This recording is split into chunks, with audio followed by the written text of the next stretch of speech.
Attitude is everything. Change your attitude, change your life. Written by Jeff Keller. Lesson number 10. Confront your fears and grow. Do the thing you fear, and the death of fear is certain. Ralph Waldo Emerson. As I sat in the audience listening to motivational speaker Gil Eagles gave a marvelous presentation that day. He had many valuable things to say, but there was one line, one absolute gem that stands out. Here is what he said. If you want to be successful, you must be willing to be uncomfortable. I'll never forget those words. And Gil was right on the money. To achieve your goals and realize your potential, you must be willing to be uncomfortable. To do things that you are afraid to do, that's how you develop your potential. Sounds so simple, doesn't it? And yet, what do most people do when they face a frightening situation or new activity? They back away from the fear. They don't take action. I know because that's what I did for the first 30 years of my life. And I can tell you without hesitation that it's a losing strategy. Show me a successful person, and I'll show you someone who confronts his or her fears and takes action. Examining your fears. Have you ever been afraid or anxious before trying a new or challenging activity? Has that fear ever stopped you from taking action? I'm sure you have been paralyzed by fear at one time or another in your life. I know I have. That's simply part of being human. Of course, every person has a different fear threshold. What frightens one person to death might have little impact on someone else. For example, to some, speaking in public or starting a new business is scary. Others might be fearful about asking someone for directions or for a date. Regardless of how trivial or silly you believe your fears may be, this lesson applies to you. When I talk about fear, I am not referring to physical risks that might injure you or endanger your health, such as diving off cliffs in Acapulco or bungee jumping. I'm scared of those things too, and I have no plans to do either of them. What I am talking about here are those challenges that stand in the way of your personal and professional growth. These are the things that scare you, but which you know are necessary if you are going to get what you want in life. The comfort zone. When you are gripped by fear and anxiety, it's usually because you are stepping out of your comfort zone. Let's take some time to discuss this important concept and how it relates to your success and the development of your potential. Each of us has a comfort zone, a zone of behavior that is familiar to us and where we feel comfortable and safe. Think of your comfort zone as the inside of a circle. The activities and situations that lie inside the circle are non threatening and familiar. They are routine, part of your everyday life, the things you can do with no sweat. In this category are tasks such as speaking to your friends or co workers or filling out the daily paperwork at your job. However, you occasionally face experiences or challenges that are outside your comfort zone. These are represented by the X in the diagram above. The further the X is from the circle, the more afraid you are to participate in that activity. When faced with something outside your comfort zone, you suddenly feel nervous. Your palms become sweaty and your heart pounds. You begin to wonder, will I be able to handle it? Will others laugh at me? What will my friends and relatives say? As you look at the diagram above, what does the X represent for you? In other words, What fear is holding you back from reaching the next level of success or fulfillment in your life? Is it fear of approaching new prospects? Is it fear about learning new skills? Is it fear of going back to school? Is it fear of telling other people what's on your mind? Is it fear of public speaking? Whatever that X represents for you, just be honest and admit it. My guess is that thousands, if not millions, of people have the very same fear you have. In fact, let's take a closer look at what most people are afraid of. The most common fears. During many of my presentations, I distribute index cards to the audience members and ask them to write down anonymously the fears that are standing in the way of their professional and personal growth. Then I collect the cards and read them aloud. What do you think people write on those index cards? In most audiences, regardless of profession or geographical location, the same answers come up again and again. Here are some of the most common fears they identify. Number 1. Public speaking or giving presentations. In virtually every group, this is the number one fear. The vast majority of people are terrified about speaking in front of a group of people. Number 2. Hearing the word no or having their ideas rejected. This response is very common among salespeople, especially those who make cold calls. Number 3. Changing jobs or starting their own business. Over the years, I have noticed that more and more people are listing this fear. We have a lot of unhappy workers in corporate America today, and they yearn for a more satisfying work environment, but they are afraid to do anything about it. Number 4. Telling managers or executives negative news, what the managers or executives don't want to hear. This one is self-explanatory. Number 5. Talking to people in upper management. Many entry-level workers and even managers are terrified about speaking to executives in the company.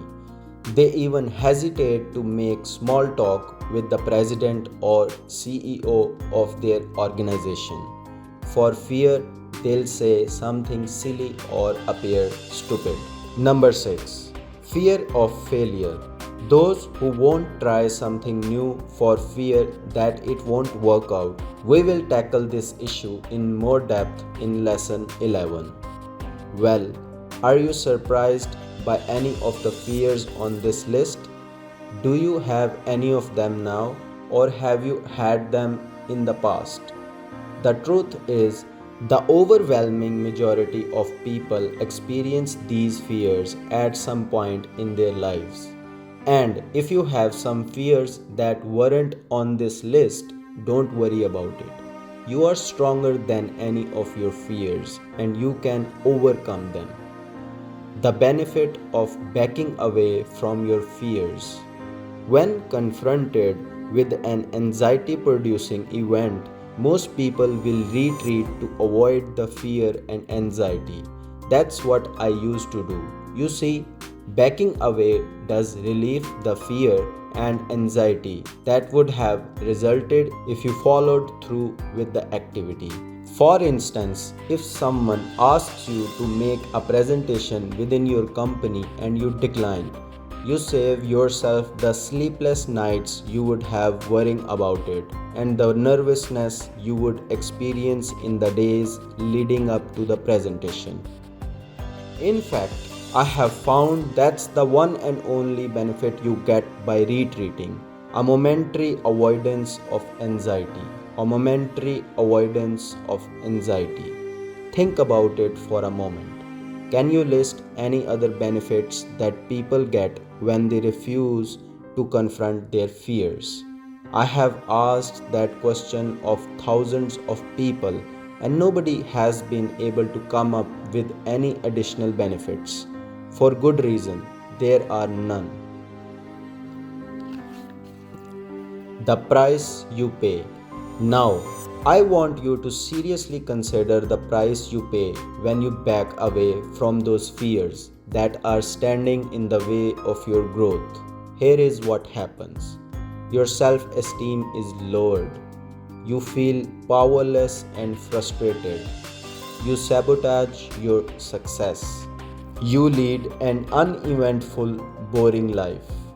Is this a price worth paying for the short term avoidance of fear and anxiety?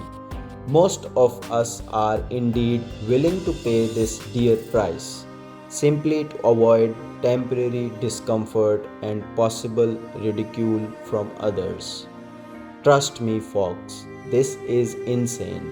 In the long run, retreating is not the best way to handle your problems. You will never be highly successful or develop your talents to the fullest unless you are willing to confront your fears. My high school strategy. When I was in high school, I was pretty shy and didn't feel very good about myself.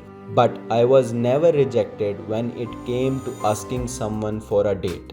If you were looking at me now, you would probably be thinking, he's not bad looking, but he's certainly no Tom Cruise. My strategy was really quite simple. I never asked anyone out on a date. You see, I wasn't going to let anyone reject me. And what did I accomplish? I felt horrible about myself. I knew that I had wimped out, I felt powerless, and as you can imagine, I didn't have a full social calendar. I was sabotaging my success because I refused to face my fear. I remained in the background while most of my friends and classmates went out on dates. How do you think that made me feel? Pretty lousy, just as you would expect. In case you are wondering, I did have a few dates during that period of my life, but only when other people arranged them. I wasn't going to allow anyone to say no to me. In reality, I was saying no to myself. Can you see how my strategy of backing away from my fear worked against me? Now, it's true that I had asked some people for a date in high school. A few of them might have said no, but you know what? I wouldn't have died. I could have asked another person and another, and eventually I would have gotten a yes. It wasn't until college that I began to take some baby steps to confront this fear of rejection. Little by little, I gained more confidence, and in law school, I had the good fortune to meet Dolores, and we have been married more than 30 years. A new life. I'm really no different from you. I have my fears, just as you do. And when I look back at the first 30 years of my life, you know what I see? I see someone who achieved some degree of success as an attorney. But I also see someone who was shy, insecure, scared, and self conscious. Does that sound to you like someone who is a motivational speaker? What turned my life around and improved it a millionfold is that I learned to confront my fears and take action. I realized after years of frustration and disappointments that hiding from my fears wasn't getting me anywhere, and it would never get me anywhere. Of course, I wouldn't have confronted my fears if I hadn't first developed a positive attitude. A can do attitude provided me with the extra push I needed to take action. When you believe you can do something, you have the courage to move forward despite being afraid. Armed with a great attitude, I decided to become a participant in life and to explore my potential, even though I was scared. From the very beginning, I felt so much better about myself. I had taken control of my life, and all sorts of possibilities opened up for me. Are you beginning to see the incredible rewards you can receive when you are willing to develop a positive attitude and confront your fears? Reframe the situation. If I could give you a way to confront uncomfortable situations without fear or anxiety, you would be ecstatic and eternally grateful, wouldn't you? Sorry, but there is no such magical solution. I can't wave a magic wand and take away your fears. How then can you muster the courage to do those things that you fear but which are necessary for your success and growth? The next time you face a scary situation, I suggest you to take a different outlook. Most people start thinking, I won't be able to do this well, and other people may laugh at me or reject me. They get hung up about how well they are going to perform. Because of these worries, they decide to retreat. While you should always go in with a positive attitude and prepare beforehand to the extent possible, don't be overly concerned with the result. Consider yourself an immediate winner when you take the step and do the thing you fear. That's right, you are a winner just by entering the arena and participating regardless of the results. Regardless of the result. Moving forward, even when you are afraid. For instance, let's assume you are afraid to speak in public, but you confront your fear and do it anyway. The moment you get up and speak before the audience, you are a winner. Your knees may be shaking and your voice may be quivering. This doesn't matter. That doesn't matter. You faced your fear and accepted the challenge. Congratulations are in order. The likely result is that your self-esteem will be enhanced and you will feel exhilarated. On your first attempt, you won't be hailed as the world's finest speaker. So what? Let's face it. You can't expect to be an accomplished speaker during your first presentation. Were you a great tennis player after your first game or a great swimmer the first time you entered the water?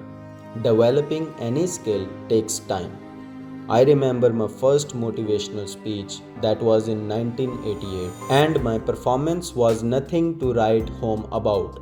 I gave a free talk to a group of real estate salespeople and let me tell you, I was terrified. I couldn't take my eyes off my notes. Fortunately, the content of my presentation was very solid and the audience responded well. But I had a long way to go before I could call myself a good speaker.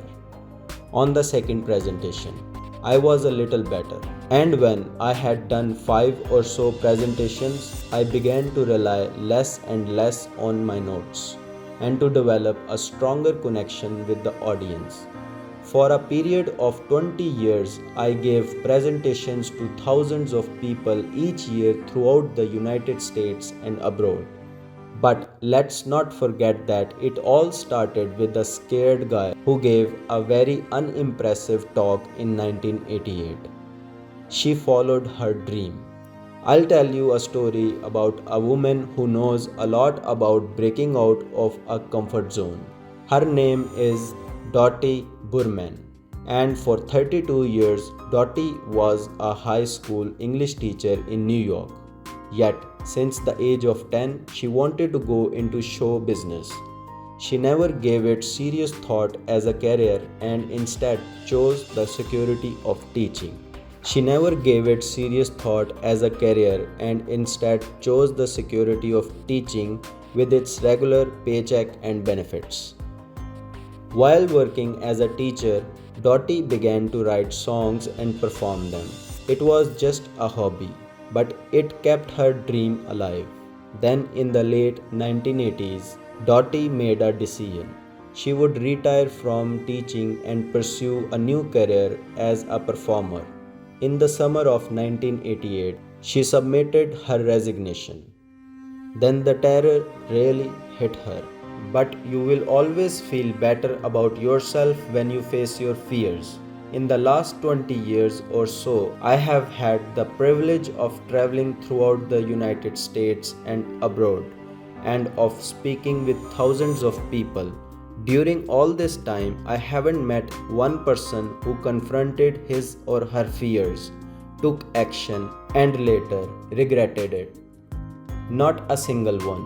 But I have many people who tell me how much they regret backing away from their fears and letting their dreams die. So stretch yourself, confront your fears, and be willing to expand your comfort zone. And be willing to expand your comfort zone. The courage muscle can be developed just like any other muscle with exercise. And when you do an activity outside your comfort zone a few times, life doesn't reward those who refuse to expose themselves to the difficulties and challenges. It's important that you put yourself in a position to win, and that means taking action despite fear. Confront your fears, and you are on the way to developing your potential